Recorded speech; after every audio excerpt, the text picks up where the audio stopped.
But also in 1999, Home Improvement is airing their series finale, the final granddaddy of them all, The Long and Winding Road, parts one, two, and three. Tim records his final tool time with a host of past guests. Al and Trudy get married in Tim and Jill's backyard. Uh?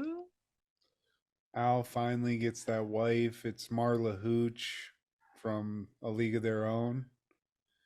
Um, Is that who it is? it is. I when I saw her, I was like, that has to be that chick. And sure enough, I checked it out. This is fact checked, like which 99% of the shit is not that I say. But yeah, that's Marla Hooch, Steve.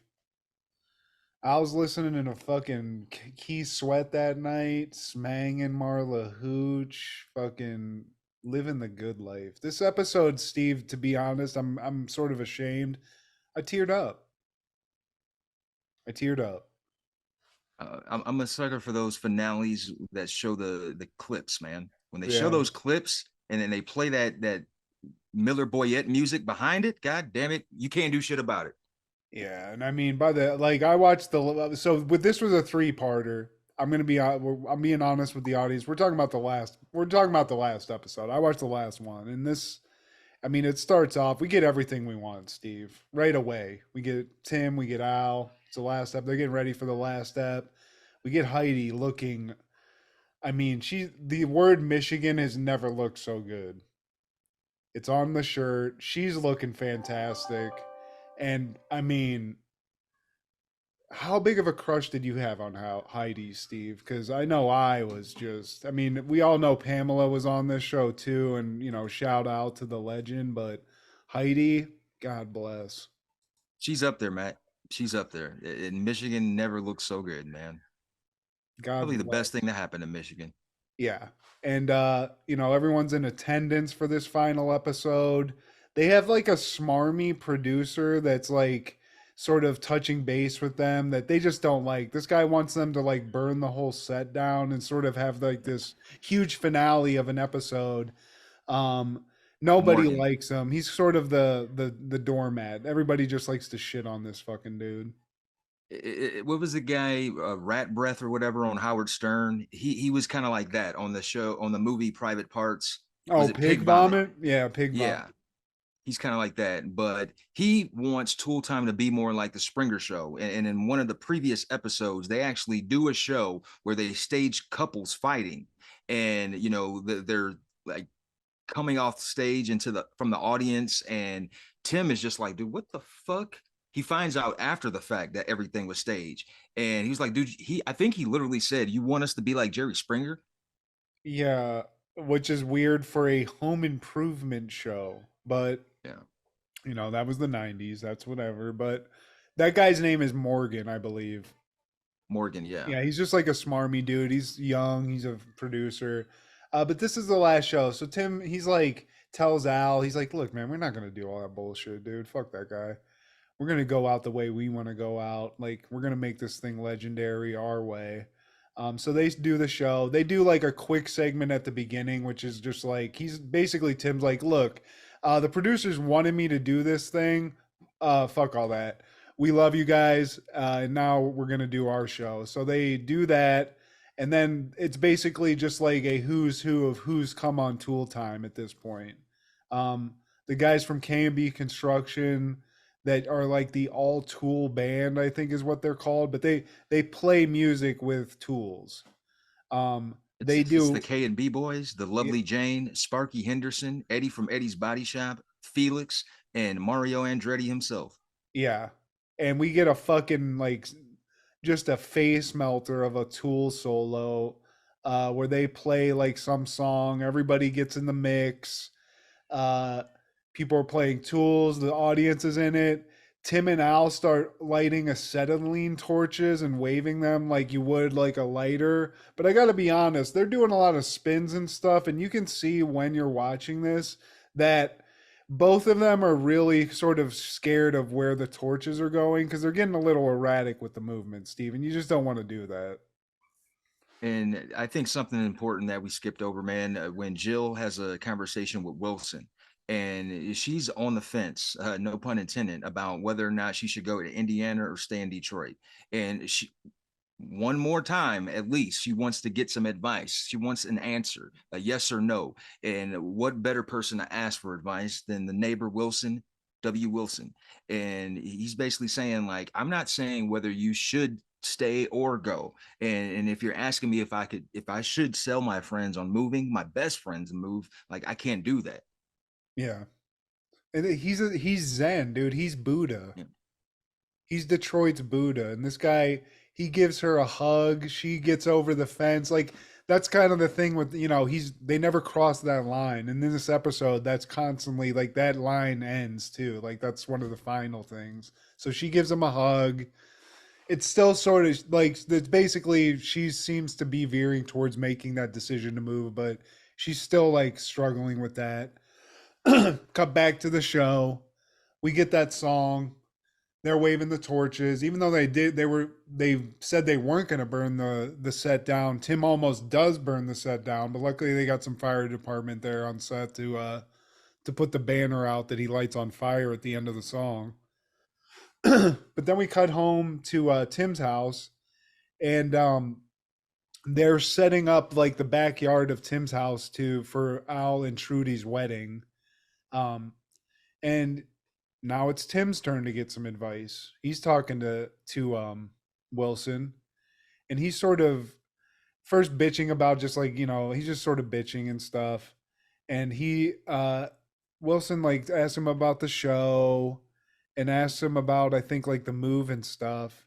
And I think Tim in this mentions that he was actually it was his last show, but Binford actually waved like this huge carrot to get him to stay and like to give him like executive producer credit on the show and give him more money and stuff, but he didn't want to do that, and he didn't want Jill to know because he didn't want her to like not do her thing because of that. And feel guilty. Yeah. And And Wilson's like, dude, you're a good ass dude. And he is, man. That's fucking dope. That's really like that's not Tim the Toolman Taylorish. That's like some grown man shit. that's a husband. That's some husband shit. And in relationships, from a person who has little experience in relationships, you have to make sacrifices. I do know that much. Yeah, hell And yeah. like this is symbolic when he's talking to Wilson, because he asks Wilson, "How come we've never thought about taking this fence down before?" And Wilson says, "Oh, I don't know. Maybe we didn't want to reveal too much of ourselves." And that gets a reaction from the audience. Yeah, and also then it gets a little weird though, because Tim's like, your fly's down. And then Wilson's like, does it look like what you thought it would look like? And I was like, what weird line, but cut. And it's fun, man. That's a weird relationship, but Wilson's like, I need a Wilson in my life, Steve. This guy, I would He's love that. he's probably the goat of neighbors in sitcom history. And I love me some Urkel, but man, Wilson wasn't blowing up the house. That was Tim.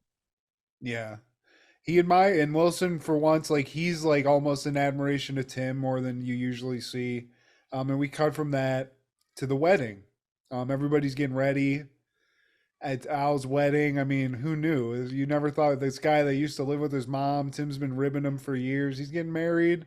Um, and Tim is like, all of the buddies are here, these guys that we always see that are at like the poker games and stuff. And they're taking bets on if Al's going to do it or not. And Tim's like, yo, man, that's fucking crazy. You guys are crazy. This is his wedding. But 100 on he's gonna marry the bitch, and 40 if he's got a flannel thong on, I think. And how do you call truth on that bet? Like how do you I mean, you got to make Al show the goods, Steve. That's the only way you call truth on that shit. and I found it funny when Tim's brother steps in. He's like, I want some of that action. Right after they talk about the flannel thing, it was, oh, like I'm talking about money on the bet. Yeah, I'm talking about the bet. uh and so that's happening. And then in the house, like Jill's sort of getting everything together, and that Morgan guy comes in with like a gift basket, and she's like, "Oh, are you like with the catering? Because they're having a wedding." And he's like, "No, no, no, no. I'm trying to get Tim. I need to talk to Tim." And he introduces himself.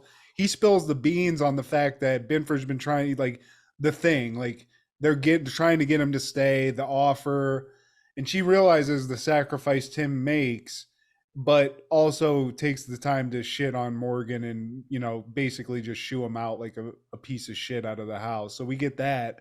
But Jill does realize, she's like, oh, fuck. Like, this dude, my husband is the shit. So she goes out, sits next to Tim, and is like, uh, I think she just is like, I love you so much. And I don't know if she tells him she knows, but she lets him know she knows in a way. And she's getting emotional, and he's like, "Oh, just like our first, like our marriage, like our wedding." It's like, well, at least this time I'm happy. And we find out that like Wilson is the pastor. He Yeah. serves as the pastor of this wedding, and of course his face is covered. Yeah, I mean that's what they cut the fence down, but we never do see his face. And this is a mirror situation. You're never gonna get that, Steve. Yeah, I don't think we see and it. while the festivities are going on, Tim and Jill have some alone time, and she tells him what she knows, and she says that this is probably the sweetest, most selfless thing you've ever done. And he said, like, I didn't want you to know. I didn't want you feeling guilty, weighing on your conscience. And I wanted you to make this decision for yourself. You've sacrificed and you've done right by me this whole time, and now it's your turn. Yeah. I mean, and the kids come. Brad, well, JTT's gone. He is not in this episode, but Brad and Mark are here, and they're all sitting in that hot rod that Tim's been building like for years in this show.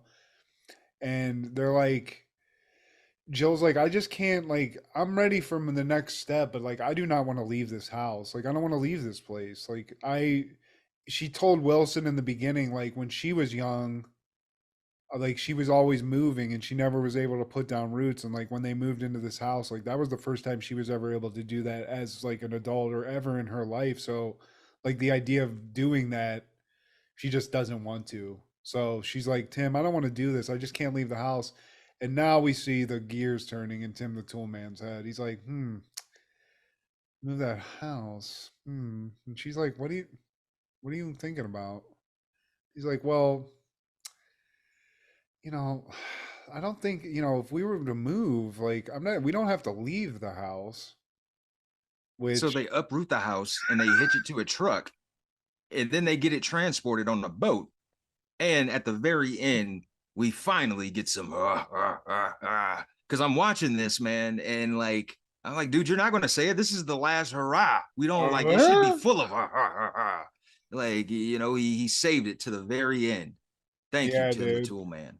I do like also like Al's a motherfucker, dude. He's a good second in command, and this motherfucker has a wedding. He's getting toasted. It's a wedding. It's a reception. He gives his own toast, and instead of toasting his wife, he's like gives a toast to Tim, and right at the end, he's like, "Oh yeah, and honey, I love you. I'm so glad we married each other." Yeah. Toast. Thanks for marrying me. That whole thing. I appreciate you.